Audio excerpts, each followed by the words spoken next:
have not one but two opening keynote speakers who are going to take you through an extremely important session. Ladies and gentlemen, please put your hands together and welcome up on stage Ms. Monali Bhalerao, Manager Engineering at Eaton India Innovation Center, Pune, and Ms. Neelu Khatri, President of Honeywell Aerospace, India. Monali, I would request you to start with the session first. It's such a joyous and at the same time such a humbling experience standing in front of you all, because I have been also on the other side earlier. 2 weeks ago, I received an invite from Jennifer to be an opening keynote speaker at this conference.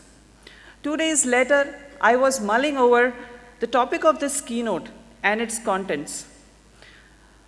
Coincidentally, at the same time, I received a package containing my renewed passport. Gone are the days of ordeals one has to go through for an Indian passport. I received mine in 5 days, weekend included, through a normal online application. As I was opening the envelope, my eyes fell upon this quote that was printed, and it set me thinking. I measure the progress of a community by the degree of progress which women have achieved. I have been born and brought up in Pune, and staying true to Puneri tradition, I would like to pay my humble respects and gratitude to two luminaries who once walked the then narrow lanes of Pune. First is Savitribai Phule, who in 1848 started the first women's school in India, in Pune, and Maharshi Dhondo Keshav Karve, who started the first women's university in 1916 in Pune, in India. Much water has flown. Fast forward to 2018, and reading this quote by father of our Indian Constitution in print means that there is still road to travel, much work to be done. I strongly believe that this We Local platform is one such key passport for us women engineers as we aspire, achieve, and advance in our careers. All know that March is Women's History Month, and then starting International Women's Day for 2018 is #Press for Progress. At this moment, I can read your thoughts. We are just recovering from the barrage of social media messages, images, videos, almost all forwarded, and here she goes again. Am I right? Is this akin to the seasonal New Year resolutions which are forgotten before January ends? Does it happen the same in March every year? I'm with you on this.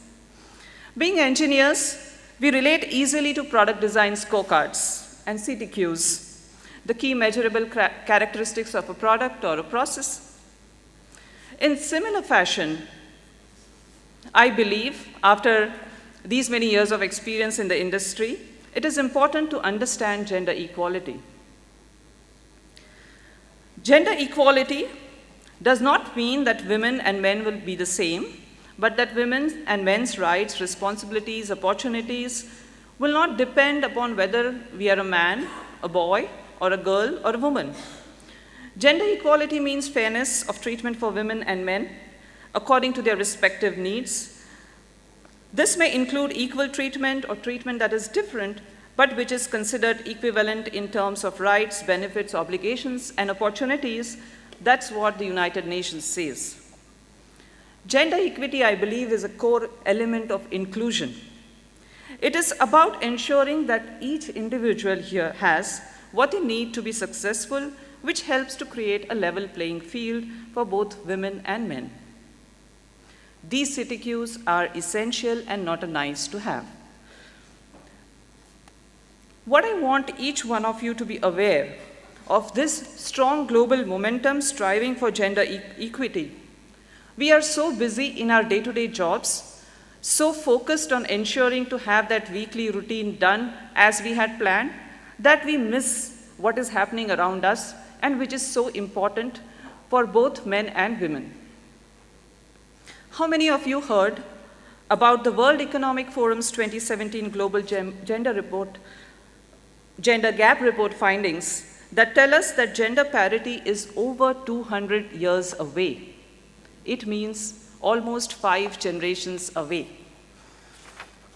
It means great-great-great-great-great-granddaughters, right? So UN has a strong continued commitment to gender mainstreaming to support promotion of gender equality at all levels, and to ensure that women as well as men can influence, participate, and benefit from all these development efforts. The thought that comes to my mind is that this appears like a slow, long-drawn process.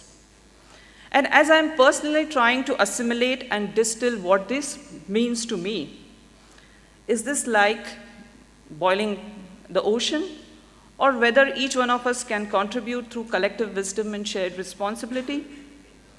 I would like to borrow from Emma Watson's speech at UN on gender equality. If not me, who? If not now, when? So, for one moment, set aside the labels, gender diverse, feminist, diversity, etc., and learn by listening to the voices around us, at home and at workplace. At home, many of us see strong role models, women role models. In my family, there is an aunt in her 80s who strongly fought for the rights of nurses, and I admire her courage to choose nursing as a career, which was considered taboo in the sense eligible bachelors shied away from marrying nurses. So what do you need to listen? So career choice. Consider the achievement of a little girl who people thought was born nearly dead during the plague years. Through sheer talent, barefoot entered Karve Institute for her schooling, retires as a PhD scientist from NCL, that is my mother-in-law, in her 70s. What do you listen? Talent and sacrifice. After innumerable professional sacrifices for her family, still today she is our single source of perennial inspiration. The other day, one of the main English newspapers carried news about the Cherry Blair Foundation for Women, whereas the supplement had an actor talking about how he chose the right homely wife. So what do you listen? Continued paradox. My family does not support long hours or job that is far away, we get to hear often. What do you listen? Family or societal pressures? A wife is more educated than a man or is more successful. What do you get to hear or listen is she neglects family. If a husband is ready to take equal responsibility at home, you need to listen. Unable to succeed at work or follows his wife's direction. Now moving to workplace, these are questions probably many of you have heard. When are you planning to get married? Also, both of you work. You should take care of your baby. You need to take it easy. She is working and she is doing post-graduation, so teaching is the career best suited for her. She is not able to speak her mind, so she needs a mentor. She is best at organizing fun activities, so is she really interested in technical roles? Is she flexible? Can she understand what she needs to pick up or grasp in the adjacency skills that are needed? So what I want you all to remember is our growth as leaders in whichever levels or whichever capacity we are, depend on how we act and how we can learn from listening. Being engineers, all of us always want to work on the latest technology and the current high-profile job being that of a data scientist. There appears to be a race to collect the maximum number of parameter data from maximum sensors, all the data you can gather, and apply all the world's statistical algorithms to study trends and then write artificial intelligence. So what about real data? That is being shared by experts about gender, about women. How many of us have paid any heed to that? So continuing from my last discussions of listening what is around you, so it's important to look at this public data and correlate with our own experiences, our environment. It should not be left to I shall act when I get impacted or when it comes to me or when I have to deal with it. So what does the data say? If India can increase women's labor force participation by 10%, you understand, right? We are the second most populous country. By 2025, India could increase its GDP by 16%. India is doing good in terms of women taking up STEM as compared to even, North America and in higher education. The reality is that the ratio of male to female engineers in the workforce was much higher than that found in college, producing the questions as to the cause of loss of female engineers from college to workplace. So women are closing the higher education gender gap. But gender gap exists at all pipelines for women and widens as women move toward senior roles. And I have personally experienced this. As you grow with experiences, you hear, or the voices that you are used to seem to reduce or disappear. So what do we learn from all this data? There is a problem. So what happens during mid-career to women? Revati Advaiti, the Eaton's topmost woman leader, she is the Chief Operating Officer of Electrical Sector. On Women's Day, she wrote a blog on LinkedIn on Let Us Press Along. In that, she writes about subtle biases and refers to article from Harvard Business Review on why subtle bias is so often worse than blatant discrimination. She writes, I would challenge that today, the reason not enough women are reaching leadership roles is due to the more subtle issues that they face in the workforce. The issue of constant mentoring versus sponsorship, the issue of she needs one more role to prove herself, the issue of her tone is too aggressive, or she doesn't have the executive presence. What else do we see? Like 2 or more women talking, say, or meeting for coffee or at the water hole? They are gossiping or are they talking shop? One comment I received, unfortunately, some people assume that women would not contribute at work once she resumes after maternity because the managers refrain themselves from giving her new or challenging opportunities. And so this woman engineer told me that I think they need to be coached for that I am ready to take up more difficult assignments. If there are more women in a team, you get to hear from the lone 1 or 2 men in the team about being sidelined. And this is personally that I have experienced. That once when I had bid for intercompany product development, and it just coincidentally happened to be that there were 4 or 5 women and 2 men. We started great as a team, but depending on the comments that were received in the workplace, these comments from the men came that maybe we should move to other teams. Whereas being women, we tried to be more inclusive. And they said that, but you are doing complex things. This product is complex. I'm not able to keep up. So help me learn, right? So as a woman engineer or a women leader, you need to be empathetic to women as well as men. So given a situation where there are more women and less men, right? So the same things or same questions will come up. One Forbes article talks about, in addition to women attaining 50% of bachelor's degrees and above, Women are an educated cohort, but they are not making it up to the talent pipeline. So why not, right? So subtle biases and gender biases is what I believe is causing a leaky pipeline. But let us look to say, what are the positive changes that have happened in the last 10 or 20 years? As we see, we have seen organizations talking about career management, career aspirations, mentoring, sponsorships, training programs, inclusion. You will see almost all top companies talking about inclusion and diversity, recognizing, valuing, fully leveraging different perspectives. Then there are programs like Relaunch, which reintegrate women in the workforce after they have taken a break.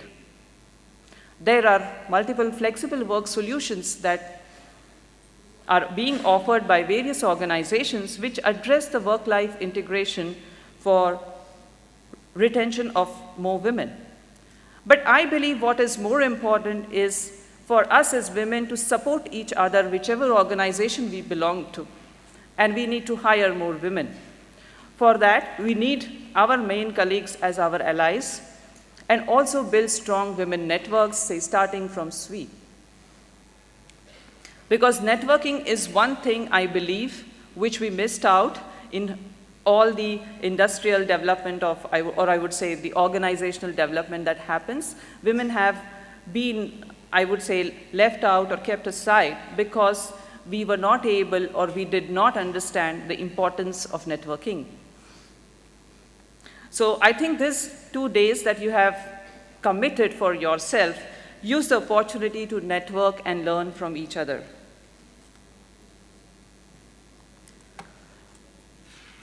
As women, as Akshay said, we keep too high a bar for ourselves and we don't celebrate. So it's very much important.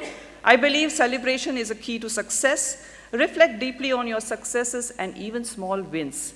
Even if that one in-stone, one delivery, one email that you send to your team member, do celebrate that and don't keep the bar too high. And I believe the success here is in the numbers.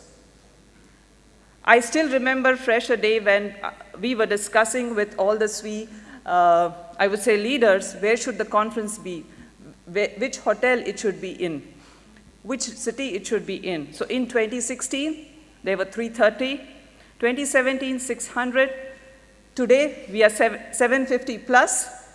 So next year, I was just telling Jennifer, should we be 4-digit? Can each one of us bring in more?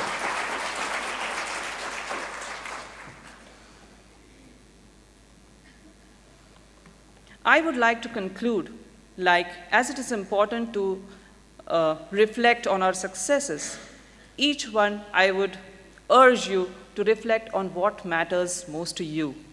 Make Press for Progress matter to you. The truth is that all of us are capable of being change agents in the world.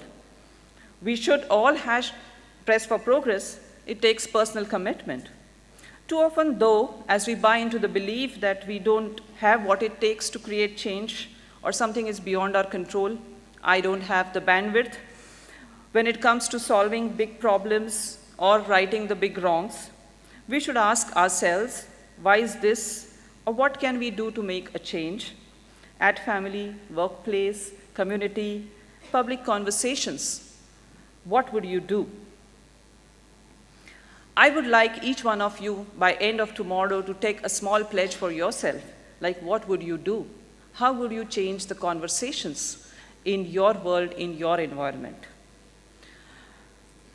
With this, I would just like to conclude, to play a video, just a moment, while gender equity is the goal, there are unconscious biases and stereotypes that negatively impact the way we treat or speak to others. As a result, people do feel excluded, as if they don't belong. It is likely we all have felt this way at certain times.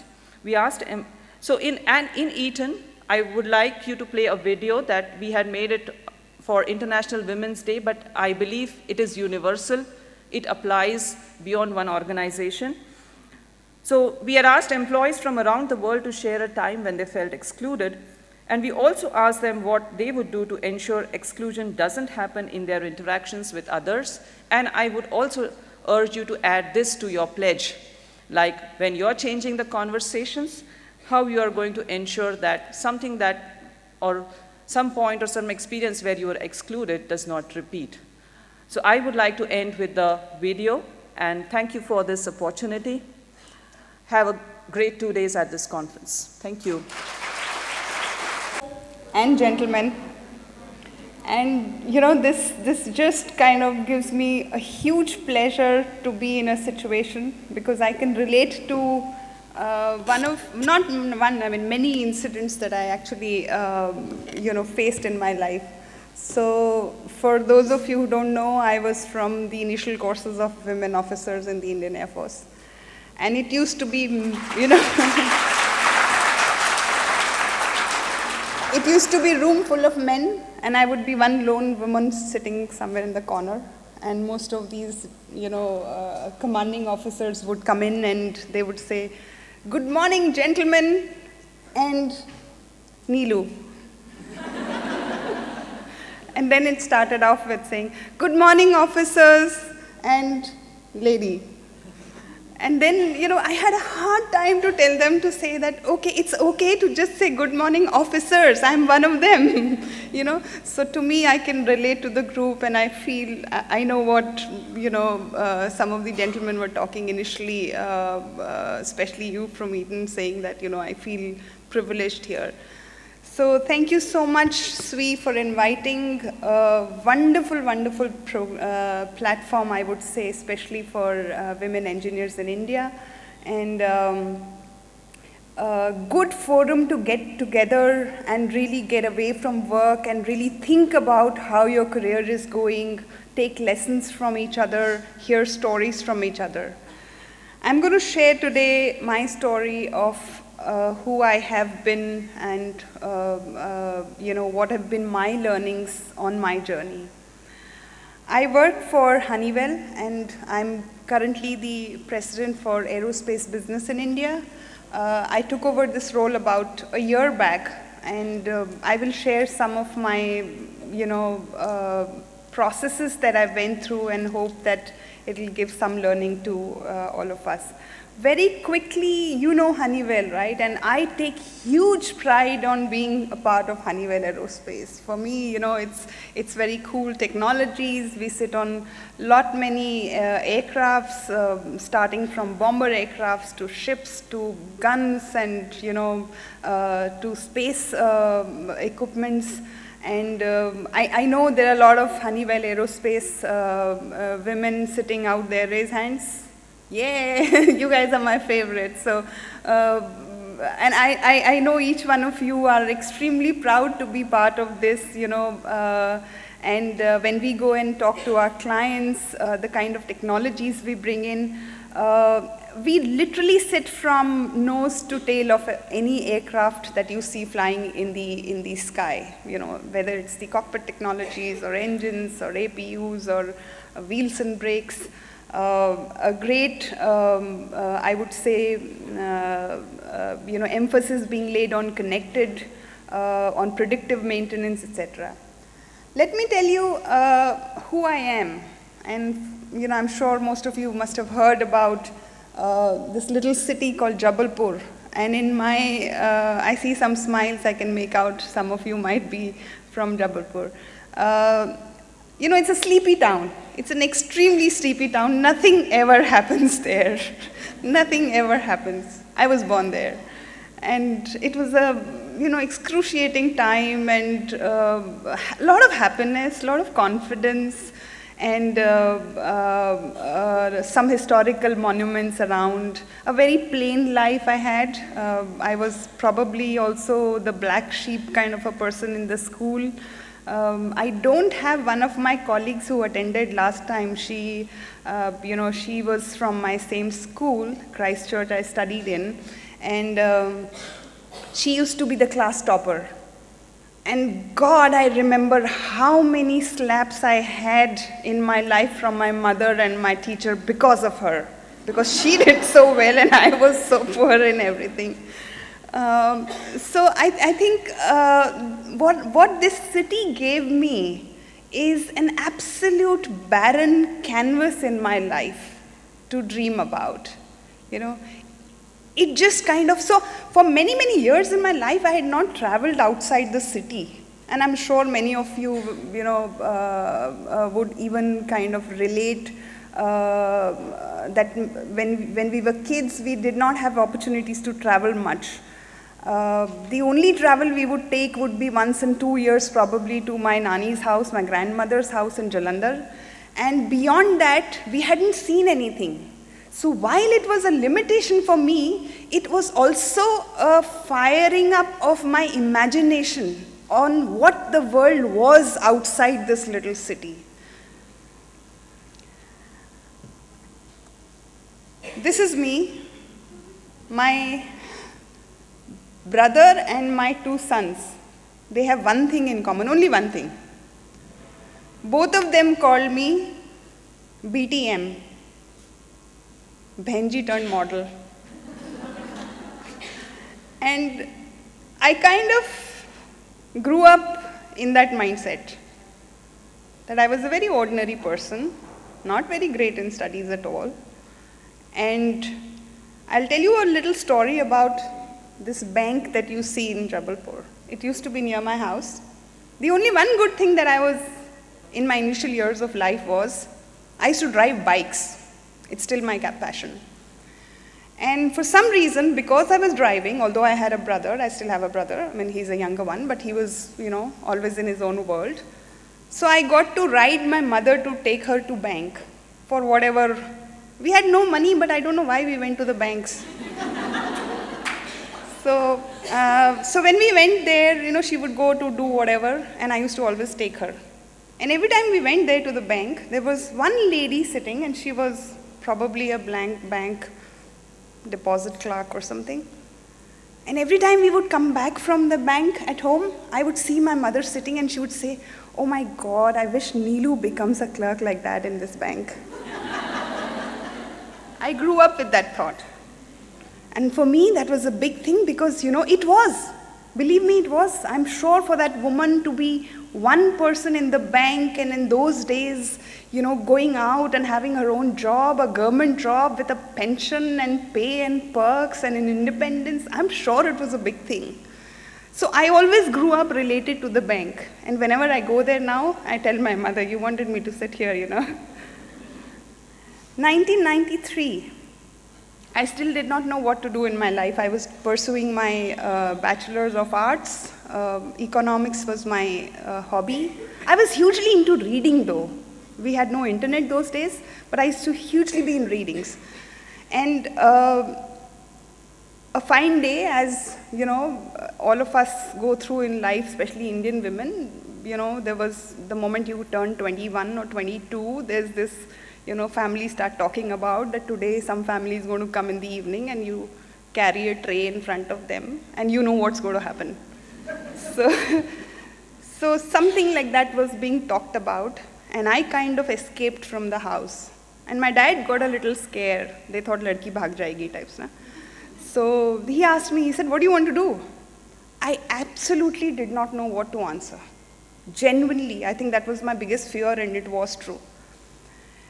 So I used to buy this Times of India English edition those days, and that newspaper used to come to my house only for me because I was the only English-speaking person in the house. So, and it just happened that, so I don't know what I want, but I knew what I did not want. And, I opened the newspaper, and in the second page, one full page advertisement that says, "Do you have it in you? Indian Air Force invites, women to join them in the forces." So when my dad came and asked me, "What do you want to do?" So I said, "I want to apply for this exam." I was like 42 or 43 kg of weight. People were just like, "You want to be a soldier?" Like, huh. So, and then, my dad said, "Okay, we give you that chance." So I was given a chance. There were 18,000 applicants, and we were 18 girls that you see. And out of the 18,000 applicants, I had no math skills. I don't know how I passed that exam. I really don't know. And the only thing I knew at that point of time was that it was my survival. I think that's the topmost thought that always stayed during that 5-day of SSB exam in Varanasi. I knew I had to crack it for my own survival. And I'm really proud when I see these 3 young ladies who have recently become fighter pilots in the Indian Air Force.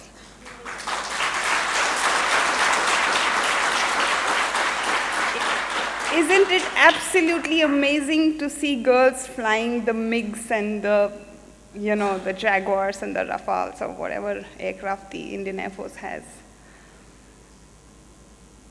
So my career was during, first 15 years in the Indian Air Force. I've always, been through that journey. A lot of learning, I would say, men's world.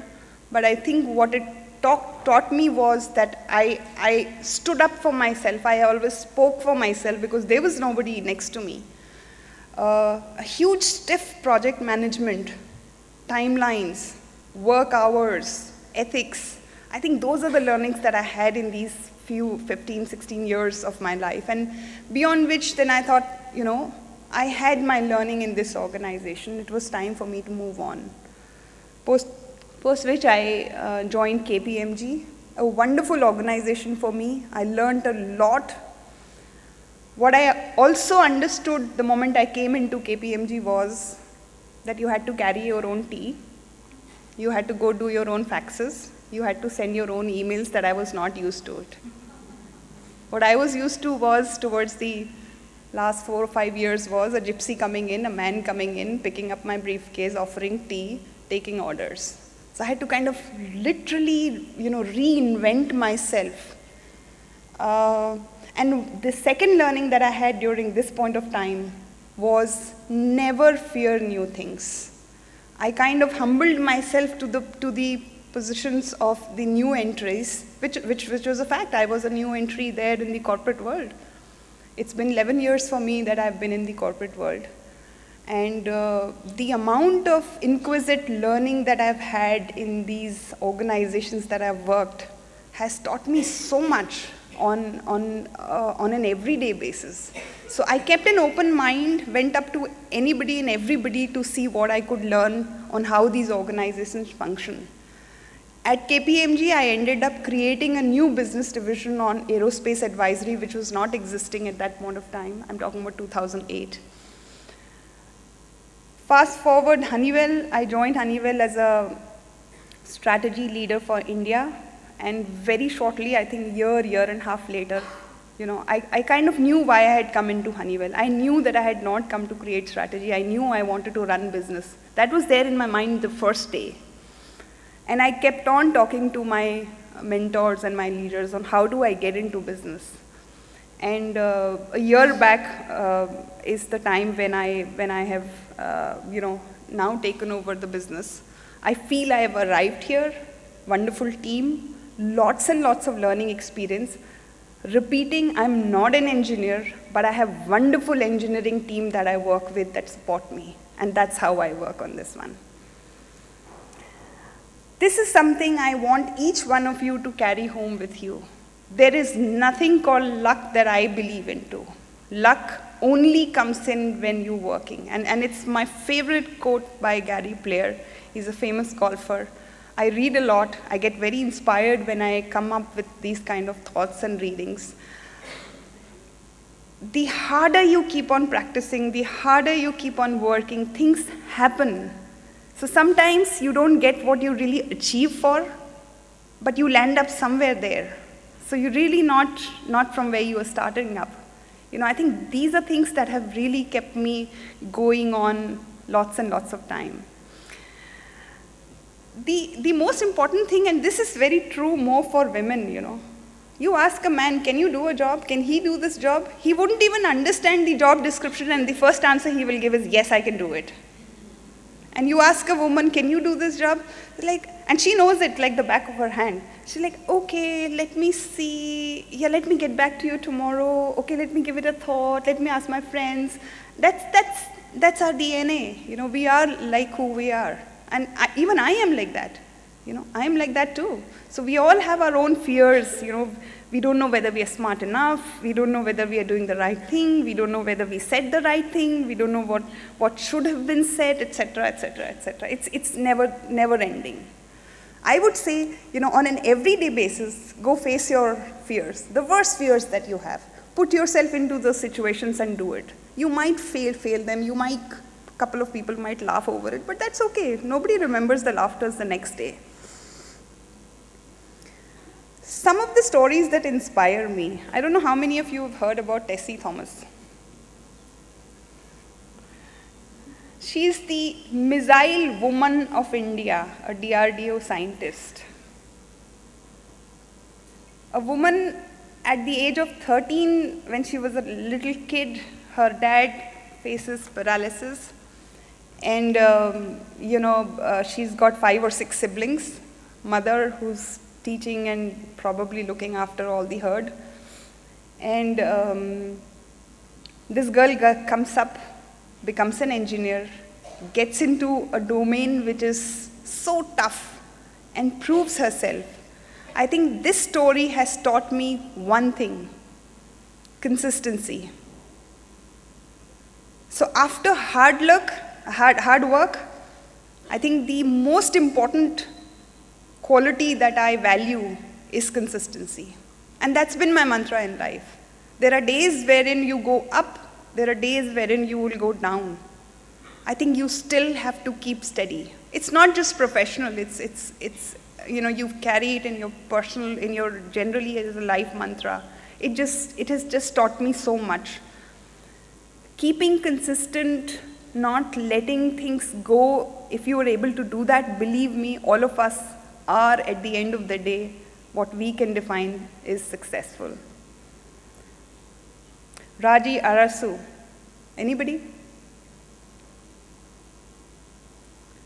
She's a CTO. So she grew up in India, and today goes up to US and becomes Chief Technology Officer of a reputed company in America. And so who are these people? They're just like you and me. They're just like any of us. I mean, the one story that really inspires me is of Kalpana Chawla. Imagine when she was in college, sitting in Bhatinda, getting into a cycle rickshaw, going to a college like just any other girl outside. And at the end of it, she reaches where she did. I think the stories are wonderful and many. There's another one from Kanikar, a firefighter woman, the first one in India. Again, a very plain, simple, normal girl, does her MBA, doesn't know what to do after that, and then gets into this exam, qualifies it, and ends up being the first firefighter woman in India. I do this a lot. I do this a lot. I study a lot, I read a lot, so not just about women, but about any stories that can be of any inspiration.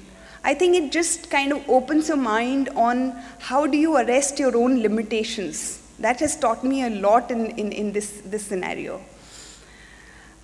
I think, Monali, you covered some part of it on facts on women and what happens. And I was just generally collecting. So it says 30% of the total students that get enrolled in colleges today are women. 40% of them get dropped out for whatever reason or don't finish. And if you see the workforce comparison, it's 13%. Now this is something that is kind of disturbing, especially in the Indian scenario. And this is something, companies like ours, Honeywell, I know, the amount of time that Akshay and some of our leaders spend on this issue on how do we arrest this. But a lot of it also has to come from within, from our own self. I do a lot of these sessions wherein I'm talking to young college girls to say, don't let it go. There might be certain circumstances which kind of stops you from working, stops you from getting ahead. But I think the crucial will to still go on that path is yours. That has to come from within. Some of the, I would say, factors that Honeywell talks about on diversity our cognitive diversity. I am sure all of these, statements you will hear lots in this 1 or 2 days today when you're doing this session. And it's really good to learn this. I mean, it's not just about diversity as a gender diversity and man and women. It's about new thinking that we bring in from when we get an entire cognitive workforce together. And it actually affects business in a very, very positive way. It's been proven now. We feel it as business leaders. You know, when I'm doing my work, my business on a day-to-day level in Honeywell, I really don't look at, my resources as a man or a woman or an Asian or an African. I'm more hungry to get new inputs, various viewpoints that somebody would bring in, maybe because of his or her background or experiences that they have had in life. I think it's about that. It's about an environment that we want to get into wherein nobody really fears from being who that person is. I want to be who I am. I'm not ashamed of where I come from. I'm not ashamed of my childhood. I'm an extremely proud person, and I'm sure I have something to talk about when I'm sitting in a group. A few things, and this is important, on how do I manage when I work on my day-to-day basis. I would say I am a very, very selfish person, and I don't make bones about it. I'm not ashamed of saying this. I first think about myself, whether it's a project. What do I bring on that project? So both ways. What do I bring on that project, and what do I gain from that meeting or this project? If you start up with that kind of a mindset, you will have a lot of learning. You know for clarity as to what you really are capable of. And the second thing, the point that you see here is, don't beat yourself for handicaps, which is a very woman thing, We do that more than men. This is my personal belief. Maybe I'm wrong. The good point is, there'll always be things that you're very good at, there'll be things that you're not so good at, and there will be things like you are never good at. Like, I'm not an engineer, I can't be an engineer now, right? But what I do understand is how to utilize that kind of mindset. What I do understand is how do I hear my clients and then translate it to the delivery teams. Ultimately, clients are people who I'm working for. They are the reason for my margin expansion and for my sales and for my projects. If I'm able to bring value to them through my team, I just do that, right? Believe in yourself. I have done that. Many times I have actually gone up and challenged myself, wherein internally I was underconfident, especially this little story about how I applied for this position. And I would say a huge part of me kept telling me, you can't apply, you won't get through, or if you get through, you won't be able to deliver. I had never handled P&L role, and this was a substantial P&L in Honeywell. It's one of the major leadership position within Honeywell. And I didn't believe in myself. It's only when I went up to a couple of mentors to ask them about, should I apply? Do you think I'll be able to make it in this role? And Steve Gimre is the UOP leader in India. He said one thing that I will not forget, and it just gave me a renewed vigor. He said, Neelu, I don't know what you think this role will entail. Just go be yourself when you're doing the interviews. Just go talk about what you bring on the table for this role and how you can make yourself successful in this role, and therefore Honeywell succeeds. And I just did that. I was just myself in those 5 or 6 grueling sessions of interviews. And it just happened. And I just couldn't believe it was that easy. And in my mind, I had made it so complicated. Oh my God, I won't be able to do this and that, etc., etc., etc. The only hindsight of this is, today when I walk home, and it has a lot of travel, and I'm sure many of us travel. The only hindsight of this role is every time I enter home, my younger son always says, hello Neelu auntie, welcome home.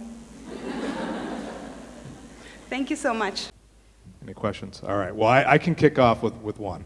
All right. So, and it sort of dovetails on what Monali brought up with a couple of her data points. McKinsey's 2015 report on the case for gender parity in India notes that 2.9 trillion of additional annual GDP in 2025 could be added in India by fully bridging the gender gap in the workplace. The report goes on to discuss a number of factors that contribute to the gender gap. As an engineering and business leader, how have you communicated the business case that speaks to the need for gender parity and equity? Anyone?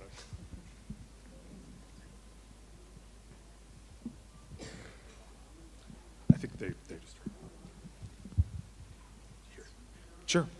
So the McKinsey report was talking about how basically if there's gender parity, the economy, the GDP will go up as a result. So I think Monali had talked about gender participation, where there's greater participation of women in the workforce. And so my question to you is just from an organizational perspective, how are you making that business case within your organization? Yeah, sure. So in Honeywell, what we do is, I think one is the big realization within our organization that, cognitive diversity, I would go beyond gender diversity, right? Cognitive diversity is something that brings huge value to us. So one, it brings in a lot of different aspects of opinion or thought process that we may not get through. So for example, a bunch of men sitting in a room think differently when they're working on a particular scenario, on a project or whatever, solution giving. And you bring in one woman, she just brings in a different thought process, And what is project management, by the way? Whether it's creating solution or providing solution or deliveries, whatever. What is a project? Project is, when you actually take up certain job wherein you have thought through the strength, weakness, threats, opportunities of a situation, right? Any kind of diversity candidates coming in, whether it's gender diversity, whether it's racial, geographical background diversity, whatever, it just brings in a new scenario of thought. And doesn't it really gel that you were able to work more on the threats or the not so thought of threats, and it just makes your projects more or deliveries more successful. So it's all about that. And once you know and value that, the organizations are working towards it. I mean, Honeywell, we are big into it, whether we are, creating different profiles of all the employees so that, at the click of the button, you can choose different kinds of people, or trying to work on removing biased thoughts or something, sometimes biased or unbiased thoughts. I think we, on a daily basis, we try to work on whether it's the HR perspective or the technical perspective or the project team perspective. We work on this on an everyday basis. Thank you. So at Eaton, inclusion is part of our philosophy and values. So we say it inclusion and diversity and not diversity and inclusion. So inclusion has to happen if diversity has to sustain. And inclusion, I would say, is not something which is a rocket science. Inclusion, our senior leaders at Eaton have defined as it is a behavior. It is a behavior that you and me can learn and adopt, that we need to fully respect and value each other's different experiences and different perspectives that we have. So in that case, I would say the organization has already taken that as a charter, and in the organization, we do acknowledge that gender parity is there. All the findings are real, and we need to act upon it. And as Neelu said, so right from the various policies that we have, the hiring process that we have, it is consciously a point that each leader has to, I would say, be on top, is considering inclusion and diversity in whatever we do, be it hiring, be when a project team is formed, are all the cross functions included as part of that? Is every team member's voice being heard? So I would say that is already being, I would say, embraced by the organization, and that makes it easier. Yeah, so that is really baked into your culture. Yeah, yeah. Any questions? How about, again, Do we have any? Oh, I see one hand. All right, here we go. Excellent.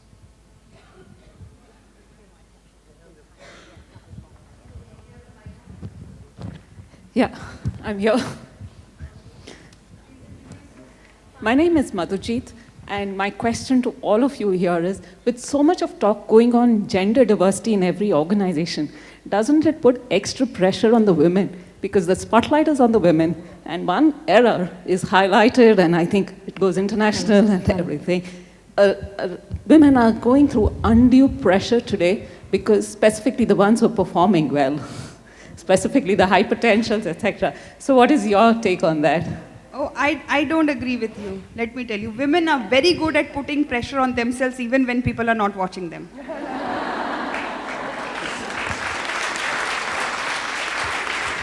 You know, we want to be very good mothers, we want to be very good sisters, we want to be, you know, the super women of the centuries, and, you know, so I just don't believe in it.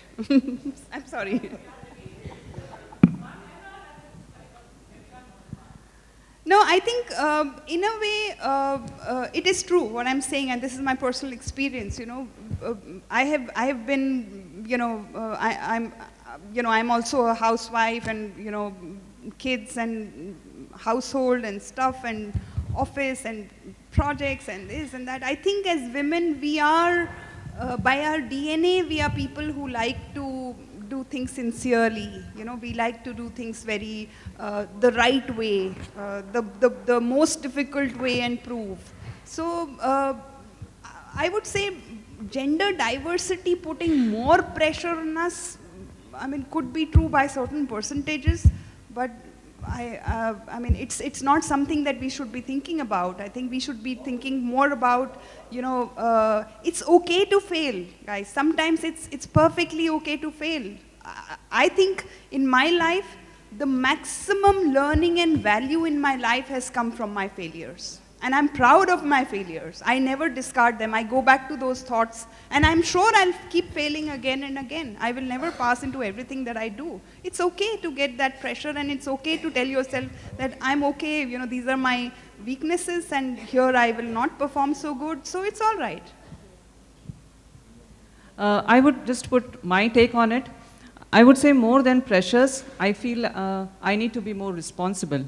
Whenever I see a friend moving on to another organization, or some of my team members leaving on due to life changing events, it is very, very important, I feel, as an individual, to stay focused. We hear a lot about leaning in, leaning back, but I believe what is taught in yoga, right? The first asana that we are taught, Tadasana, stand firmly on your 2 feet and face whatever is there. So more than pressures, I would feel that, yes, it's been personally very hard for me, but I am learning. So I feel it is about being more responsible. Great, thank you. And Rebecca, how are we doing? Do we have time for one more question, or I think we have 1 minute. One final question. One quick question.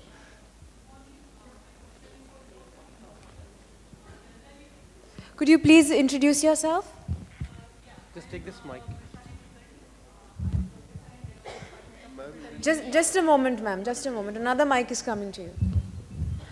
Hello. Yeah, I am Vrushali Kulkarni. I am professor and head of computer engineering in MIT, Pune.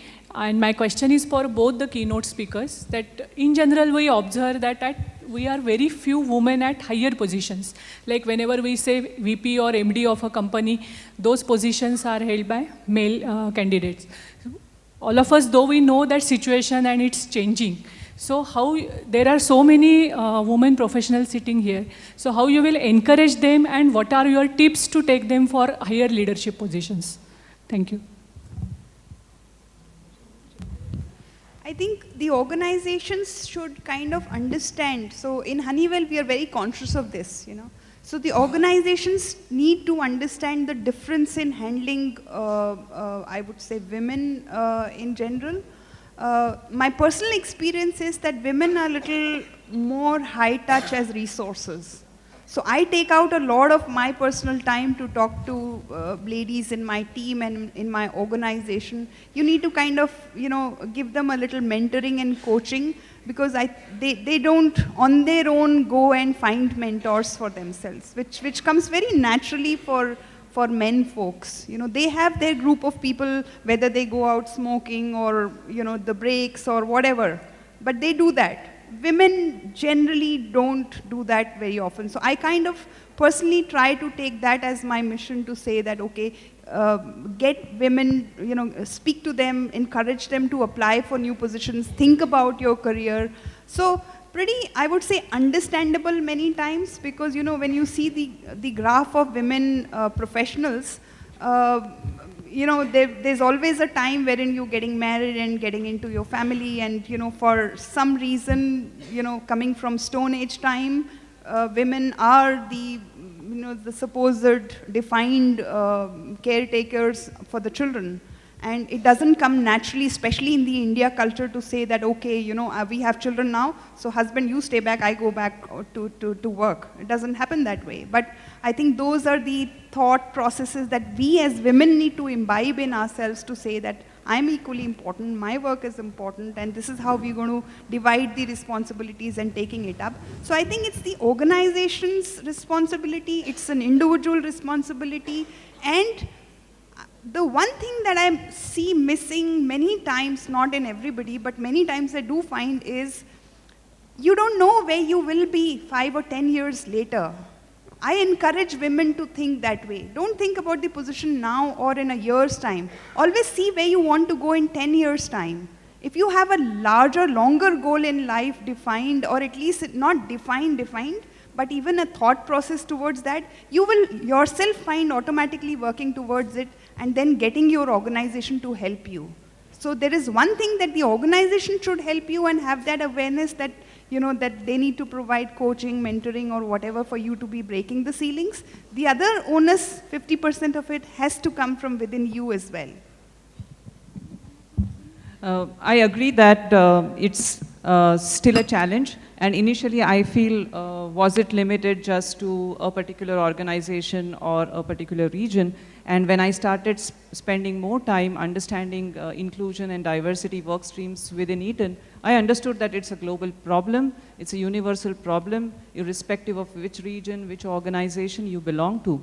And that's the reason I chose making Press for Progress Matters as the topic of my keynote, because it is very important to bring in those conversations amongst us as women, motivating each others, sharing our learnings, telling each other about what roles are possible, what roles you can develop for ourselves, which I never thought of.